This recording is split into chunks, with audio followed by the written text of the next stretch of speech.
آج ہم ایک ایسی عظیم داستان میں غوطہ لگانے والے ہیں، ایک ایسی کہانی جو طاقت، ایمان اور تقدیر جیسے بڑے سوالات کو چھیڑتی ہے۔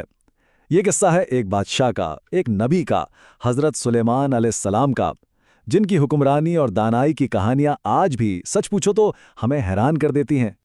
ذرا سوچئے، کیا ہو اگر کسی ایک انسان کو زمین کی بادشاہت بھی مل جائے اور آسمانوں سے وحی بھی، مطلب دنیا کی ساری طاقت بھی اس کے ہاتھ میں ہو اور اللہ کی طرف سے رہنمائی بھی۔ یہی وہ نقطہ ہے جہاں طاقت اور ایمان کا اصل امتحان شروع ہوتا ہے، اور حضرت سلیمان کی کہانی کا مرکزی خیال بھی دراصل یہی ہے۔ تو چلیں قدم رکھتے ہیں حضرت سلیمان علیہ السلام کی اس بے مثال دنیا میں، ایک ایسی سلطنت جہاں صرف انسان ہی نہیں بلکہ جنات، جانور اور یہاں تک کہ ہوا بھی ایک بادشاہ کے حکم کی پابند تھی۔ ایک ایسی طاقت جس کی مثال سچ میں تاریخ میں کہیں نہیں ملتی۔ ان کی طاقت کا دائرہ ہماری سوچ سے کہیں آگے تھا۔ سوچئے ذرا، ان کا تخت ہوا پر سفر کرتا تھا، جن اور پرندے ان کے لشکر کا حصہ تھے، اور وہ پلک جھپکتے میں مہینوں کے فاصلے طے کر سکتے تھے۔ یہ کوئی عام بادشاہت نہیں تھی، یہ تو ایک چلتا پھرتا معجزہ تھا، اور یہی بے پناہ طاقت اس پوری داستان کی بنیاد بنتی ہے۔ ذرا وہ منظر آنکھوں کے سامنے لائیے، حضرت سلیمان اور ملکہ بلقیس ہوا میں اڑتے ہوئے تخت پر سفر کر رہے ہیں، نیچے میلوں تک پھیلا سمندر اور افق پر اللہ کی تخلیق کے وہ خوبصورت نظارے۔ یہ وہ شان تھی کہ ملکہ بلقیس بھی دیکھ کر دنگ رہ گئیں، اور ٹھیک اسی سفر کے دوران انہیں وہ پراسرار جزیرہ نظر آیا۔ مگر اس خوبصورت جزیرے پر ایک ایسی مخلوق تھی جو خود بادشاہ سلیمان کی طاقت کی حدوں کو آزمانے والی تھی، ایک ایسا چیلنج جس کا سامنا انہوں نے پہلے کبھی نہیں کیا تھا۔ یہ کوئی عام جانور نہیں تھے، یہ تھے پروں والے گھوڑے، جو اتنی تیز رفتاری سے آسمان پر اڑ رہے تھے کہ دیکھنے والے کی سانس رک جائے۔ ایک ایسا منظر جس نے اس بادشاہ کو بھی حیران کر دیا جو خود معجزات دیکھنے کا عادی تھا۔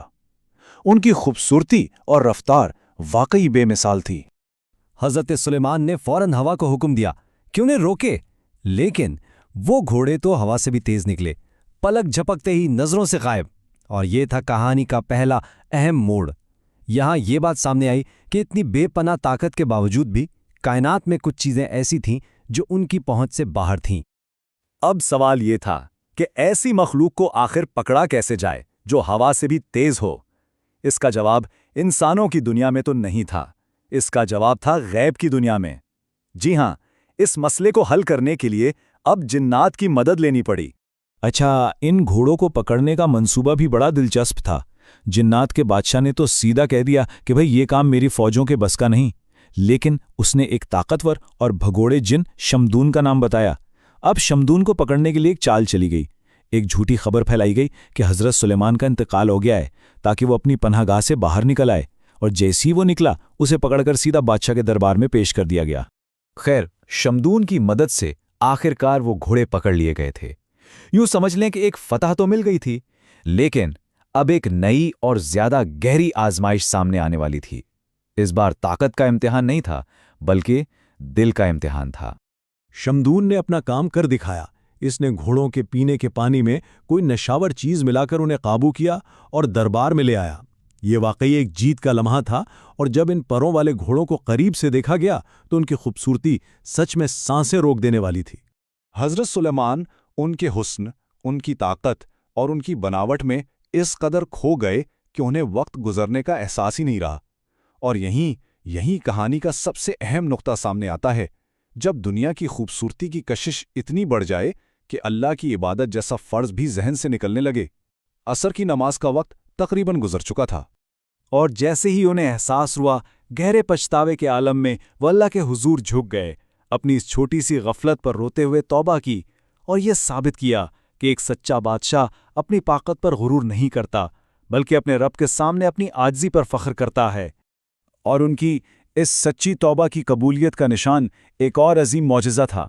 اللہ کے حکم سے سورج کو غروب ہونے سے روک دیا گیا تاکہ وہ وقت پر اپنی نماز ادا کر سکیں۔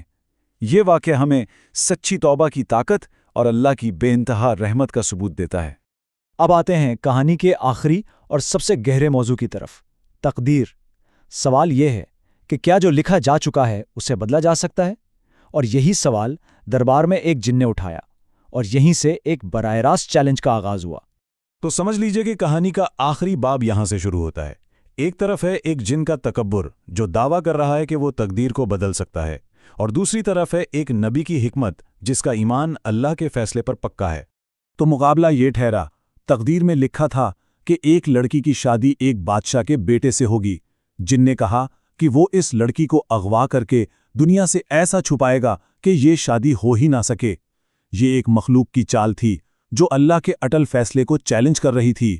تو اس جن نے اس لڑکی کو بچپن میں ہی اغوا کر لیا اور سالوں تک اسے ایک ویران جگہ پر قید رکھا۔ وقت گزرتا گیا، جن کا منصوبہ کامیاب ہوتا نظر آ رہا تھا۔ 10 سال گزر گئے، وہ لڑکی اب ایک نوجوان عورت بن چکی تھی، دنیا سے بالکل الگ تھلگ۔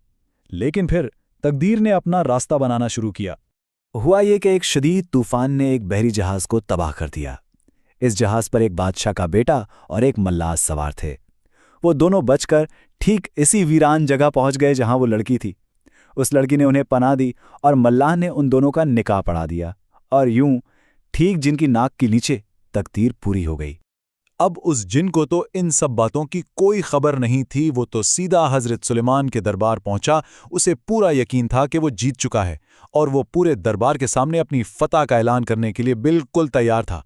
اس نے بڑے تکبر سے اعلان کیا، میں نے وہ بدل دیا جو لکھا تھا، بادشاہ کا بیٹا مر چکا ہے اور اس لڑکی کی شادی اب کسی اور سے ہو چکی ہے، میں جیت گیا ہوں۔ یہ تھا اس کا فخر سے بھرا اعلان، جس کے بعد ایک حیران کن سچ سامنے آنے والا تھا۔